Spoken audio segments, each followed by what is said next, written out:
Hi everyone. Welcome to Azad Revenge Stories channel. The call came at 9:00 a.m. on a Tuesday. I was standing in the office kitchen stirring honey into my second cup of Earl Grey when my phone lit up with my sister's name. Melanie never calls before noon. Ever. Something in my chest tightened as I answered. She's gone, Erin. Her voice was flat, empty. Mom passed about 20 minutes ago. I remember setting my mug down with this strange, deliberate care. Like if I could just place it perfectly on the counter, everything else would somehow fall into place too. I'm with her now, Melanie continued. The hospice nurse said it was peaceful. She just stopped breathing. I didn't cry, didn't speak. Just stood there watching the steam rise from my tea, thinking about how Mom would never again remind me that proper British tea needs milk, not honey. That annoying, endearing thing she always said. Erin, are you there? Yeah, I'm here. Unjust, my voice sounded wrong. Far away. I'll book a flight today. I'll be there tonight. The kitchenette door swung open, and in walked Lloyd Palmer, VP of Business Development, and the closest thing I had to a mentor at Archer Thompson Financial. I turned away, pressing the phone closer. Take care of everything, Bear, I told Melanie. I'm coming home. Lloyd was watching me, eyebrows raised as I hung up. I must have looked like hell because his usual smirk softened slightly. Everything okay? I opened my mouth to tell him this man who championed me through 2 promotions, who told me I reminded him of his daughter. And my phone buzzed again. A text from Daniel Hargrove, CEO and founder. My actual boss, my office now. Lloyd glanced at my phone. Better not keep him waiting. He's been on a tear since the Tokyo numbers came in. I left my tea steaming on the counter. It would be cold by the time I returned. Cold like my mother's body, which was lying in a hospice bed 1,800 m away while her oldest daughter walked into the dragon's lair. Before I get into what happened next, I should probably introduce myself. I'm Erin Caldwell, 32, senior investment strategist at I was at Archer Thompson. For 8 years, I built financial models that helped millionaires become billionaires while my student loan payments ate half my monthly income. The irony wasn't lost on me. I'm the girl who graduated top of her class and still had to bring coffee to meetings for 6 months before anyone bothered learning my name. The one who worked Christmas Eve while my colleagues were with their families because you don't have kids, so what's the big deal? The woman who wore the same 3 professional outfits in rotation because looking too feminine meant not being taken seriously, but looking too masculine meant being labeled difficult. And I was the daughter who moved across the country from her dying mother because a job opportunity was too good to pass up. The daughter who promised to visit every month but averaged every 3 instead. The daughter who said there'll be time later until suddenly there wasn't. If you're still with me, maybe hit subscribe. I don't know if I'll ever make another video after this one, but I guess we'll see. Anyway, Daniel Harrove's office occupied the northeast corner of the 47th floor. Floor-to-ceiling windows. Modern art that probably cost more than my parents' house, and a desk large enough to land a small aircraft. He didn't look up when I entered, just kept scrolling through his phone. The Hang team from Singapore lands at noon, he said, still not looking at me. Conrad is bringing them straight here from the airport. I stood there, my mind struggling to shift from my mother is dead to Singapore client arriving. The Hang deal I finally managed. That's scheduled for Thursday. Daniel looked up then, his steel gray eyes narrowing. Their CEO had a scheduling conflict. They moved it up. Conrad called me last night. Conrad, the account manager who consistently took credit for my work, who had my number but hadn't bothered to let me know about this massive change. I need to book a flight. I heard myself saying, my mother just died. I'd have to go home today. There was a moment, just a flicker, where something like sympathy crossed Daniel's face. Then it was gone, replaced by the expression I'd seen countless times in board meetings. Calculation. That's unfortunate timing, he said, setting his phone down. That Bahwam specifically requested the strategist who built the acquisition model. That's you. My mother just died, I repeated, louder this time, as if volume would make it penetrate. He leaned back in his chair. Erin, I understand this is difficult, but we're talking about a 3 million commission. This is the deal that puts us in the Asia market. You've worked on this for months. I can present remotely. Or Comrade can. The Hangs are old school. They don't trust what they can't see face to face." He sighed, adopting what I now recognize as his practiced compassionate leader voice. "Take tomorrow off. Once we sign the deal today, you can have bereavement leave, but miss this meeting and there won't be a job to come back to." I stood there feeling something crack inside me. Not just break crack like a foundation with too much pressure bearing down. 8 years of pressure. 8 years of just this one more thing, Aaron. And the team needs you, Aaron. And no one understands these models like you do. Aaron, my mother is dead, I said for the third time. "And I'm sorry for your loss," Daniel replied, already looking back at his phone. "But the Singapore client lands in 2 hours. Make your choice." Have you ever had that moment where your body seems to know what to do before your brain catches up? I walked out of Daniel's office, past my desk with its sad little plant that I watered faithfully every Monday, past Lloyd, who called something after me that I didn't hear, and into the main conference room. It was empty, except for Zoe from marketing setting up her presentation materials for the Singapore meeting. "Hey," she said, glancing up. "You look like you've seen a ghost." "My mom died this morning," I told her the first time I'd said it aloud to someone who wasn't family or Daniel. Zoe's hands froze mid-motion. "Oh my God, Aaron. I'm so sorry." Daniel said, "If I missed the one meeting to go to her funeral, I'm fired." Her eyes widened, mascara framed and suddenly angry on my behalf. "That's illegal. That has to be illegal." Maybe it was. I didn't know. What I did know was that in the high-stakes world of financial services, people disappeared all the time for crossing the wrong person. Not fired officially, just gradually sidelined until they got the message and left. "I need your laptop," I said, the plan forming as I spoke. "And I need you to go to my desk and get the blue thumb drive in my top drawer." "What are you going to do?" Zoe asked, already unplugging her MacBook. I looked around the conference room at the polished table where I'd sat through hundreds of meetings, at the pristine whiteboard where I'd drawn financial projections that made men like Daniel millions while I scraped by in my studio apartment. "I'm going to do both," I said. "I'm going to bury my mother and close this deal." Zoe handed me her laptop. "Whatever you're planning, I'm in." And that's when I told her exactly what I needed. The next 2 hours were a blur of purposeful activity. I pulled up the Hang acquisition model, my masterpiece of financial engineering that I'd spent 6 months building. I knew every variable, every formula, every assumption. I'd stress-tested it against market crashes, political upheaval, and currency fluctuations. What Daniel didn't know, what nobody knew, was that I'd built a shadow version. A version where the numbers still worked, still showed the same beautiful returns, but with one crucial difference. It protected the Taiwanese manufacturing workers that the Wongs were planning to replace with automation. My mother had been a union organizer for 30 years, the daughter of Taiwanese immigrants who'd worked in factories their whole lives. She'd raised me on stories of exploitation of people treated like machinery to be upgraded or discarded. "The numbers on the page are always people, Aaron," she'd told me when I got my first finance job. "Never forget that." I had forgotten, or at least I'd gotten good at pretending I had.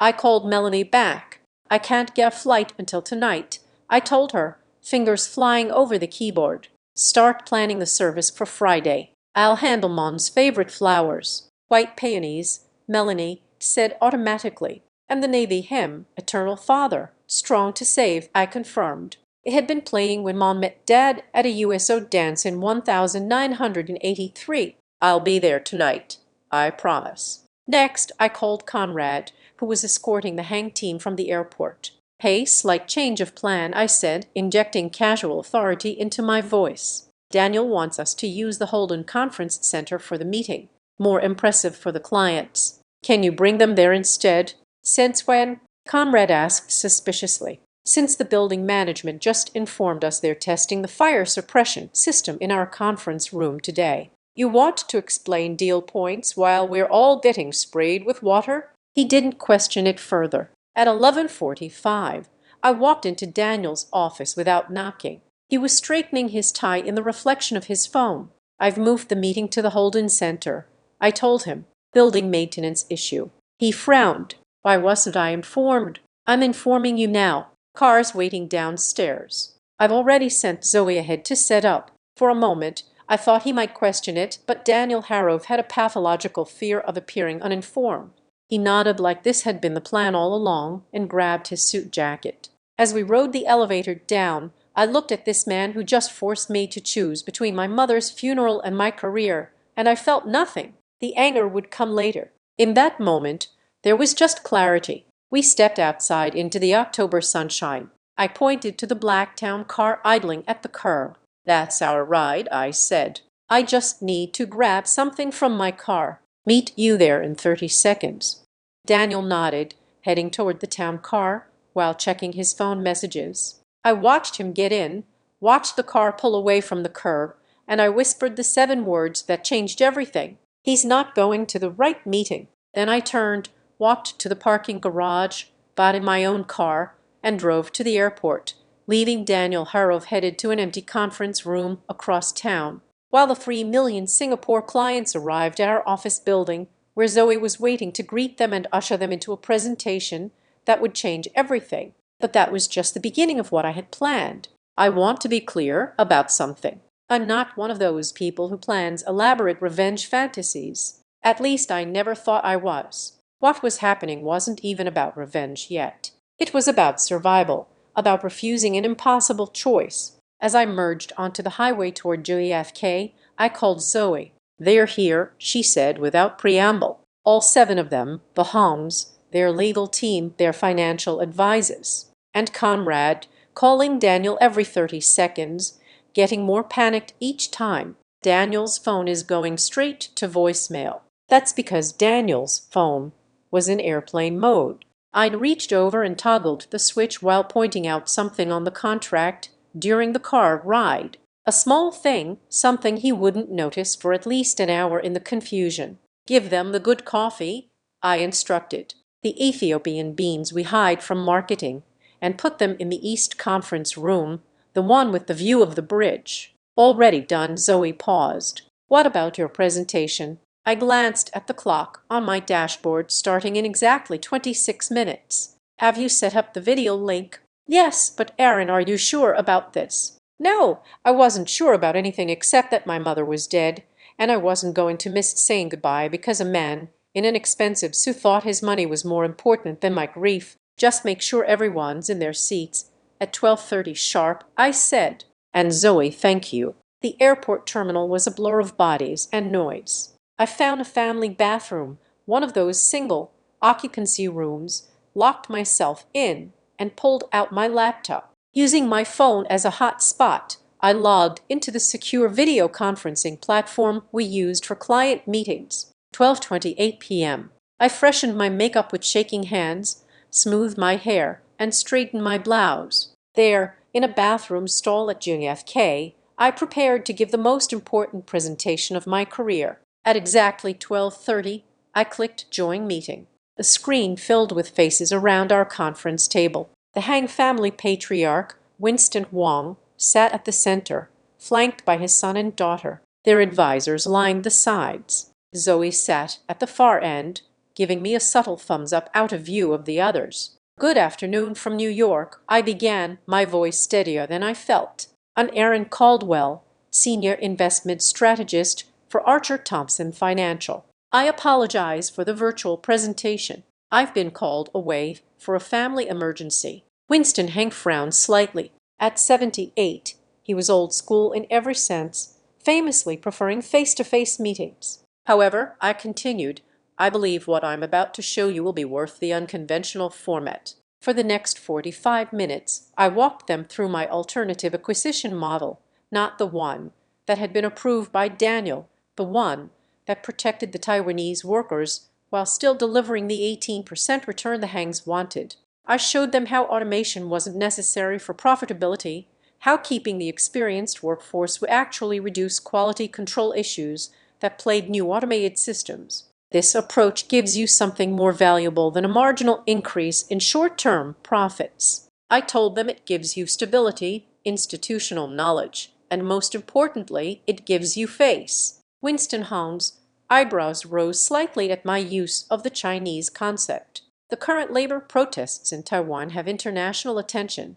I continued.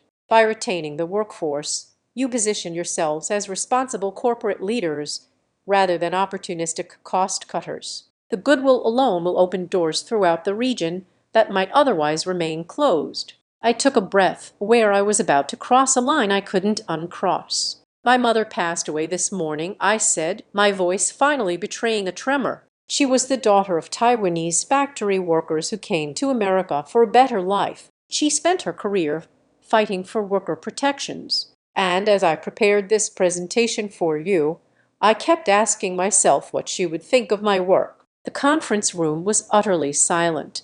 I could see Winston Hung studying me through the screen. Mr. Hong, I believe this alternative approach honors my mother's legacy while still meeting your financial objectives. It's not just good ethics, it's good business. There was a long moment of silence. Then Winston Hang leaned forward. Where is Mr. Hargrove? He asked. Unavoidably detained, I replied smoothly that I'm authorized to negotiate the final terms. This was, of course, a complete lie. Winston exchanged looks with his son, then his daughter. Some unspoken family communication passed between them. Miss Caldwell, he said finally, my condolences on your loss. My own mother worked in a textile factory for 40 years. Her hands were never without calluses. He paused. We will proceed with your model. I felt a rush of something. Not quite victory, not quite vindication, something more complicated. Thank you, Mr. Zoe will provide the contracts reflecting these terms. As I prepared to sign off, Winston Hong added, and Miss Caldwell, go bury your mother with honor. Business can wait. I ended the call, closed the laptop, and finally allowed myself to cry. My flight was boarding by the time Daniel figured out what had happened. My phone exploded with notifications. First texts, then voicemails, each more apoplectic than the last. Where the hell are you? The clients are here. Not at Holden. Call me immediately. And finally, you're fired. Don't bother coming back. I turned off my phone as I settled into my seat. 6 hours to fly across the country. 6 hours to process what I'd just done. I'd blown up my career. 8 years at the company gone. My reputation in the industry possibly unsalvageable. The mortgage on my apartment that I could barely afford even with my senior strategist's salary. What would happen to that now? But I'd also done something else. I'd honored my mother in the only way I knew how. I'd used my financial models, the skills she always regarded with a mixture of pride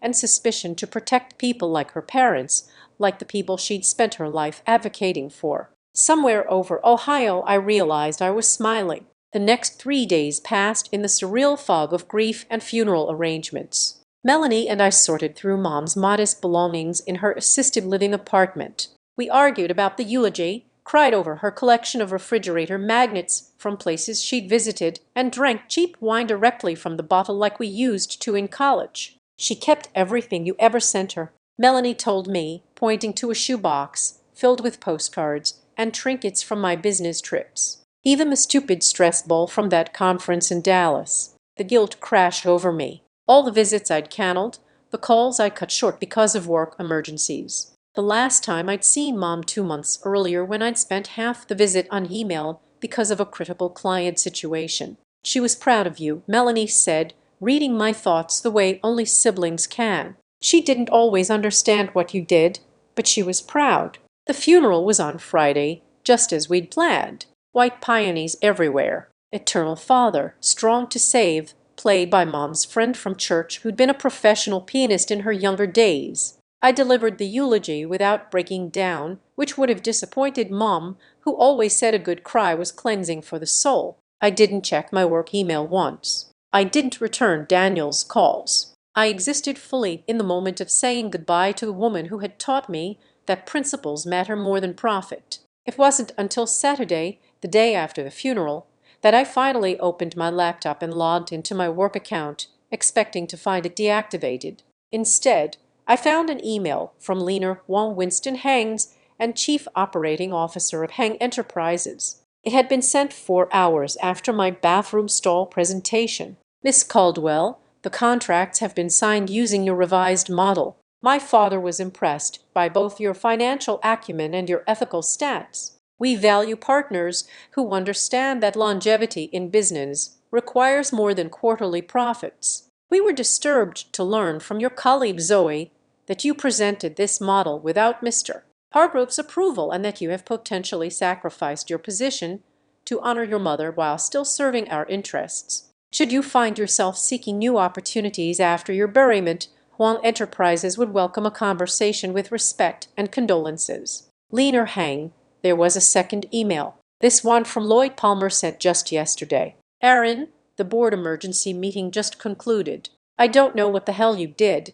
but the Hangs not only signed, they increased their initial investment by 30% based on your model. They also made it clear they would only work with you going forward. Daniel is well apoplectic, doesn't begin to cover it, but the board is ecstatic about breaking into the Asian market. No one's going to fire the person who just landed the biggest client in company history. Take the time you need for your family. Your job will be here when you return, though things may look a bit different. Daniel's position is under review. I'm sorry about your mother, Lloyd. I read both emails twice, then closed my laptop and walked outside to the porch swing where Mom used to sit in the evenings. The California sunset painted the sky in colors she would have appreciated. My phone buzzed with a text from Zoe. Company all hands meeting announced for Monday. Rumor mill says Daniel's out.